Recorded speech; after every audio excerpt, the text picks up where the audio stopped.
reading from the Catechism of the Catholic Church, picking up where we left off, paragraph 441. The only Son of God. In the Old Testament, Son of God is a title given to the angels, the chosen people, the children of Israel, and their kings. It signifies an adoptive sonship that establishes a relationship of particular intimacy between God and his creature. When the promised Messiah King is called Son of God, it does not necessarily imply that he was more than human.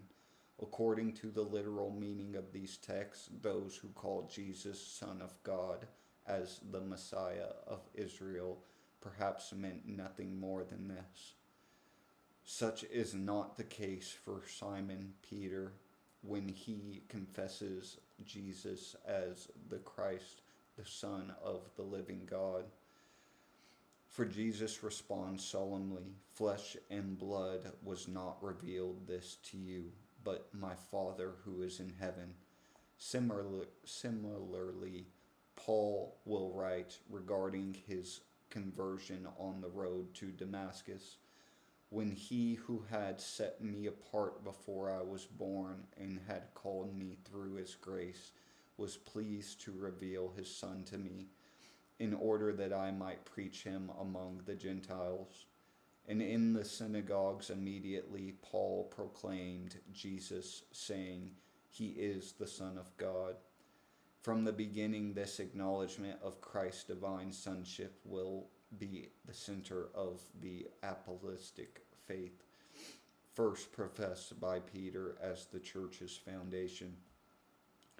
Peter could recognize the transcendent character of the Messiah's divine sonship because Jesus had clearly allowed it to be so understood. To his accuser's question before the Sanhedrin, "Are you the Son of God then?" Jesus answered, "You say that I am." Well, before this, Jesus referred to himself as the Son, who knows the Father, as distinct from the servants. God had earlier sent to his people, "He is superior even to the angels." He distinguished his sonship from that of his disciples by never saying, "Our Father," except to command them, "You, then, pray like this, Our Father." And he emphasized this distinction, saying, "My Father and your Father." The Gospels report that at two solemn moments, the baptism and the transfiguration of Christ, the voice of the Father designates Jesus his beloved Son. Jesus calls himself the only Son of God, and by this title affirms his external pre-existence. He asked for faith in the name of the only Son of God. In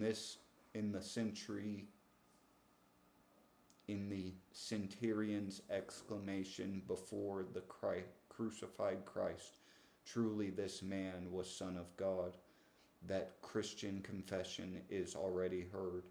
Only in the Paschal mystery can the believer give the title Son of God its full meaning. After his resurrection, Jesus' divine sonship becomes manifest in the power of his glorified humanity. He was designated Son of God in power according to the Spirit of holiness by his resurrection from the dead. The apostles can confess, "We have beheld his glory, glory as of the only Son from the Father, full of grace and truth."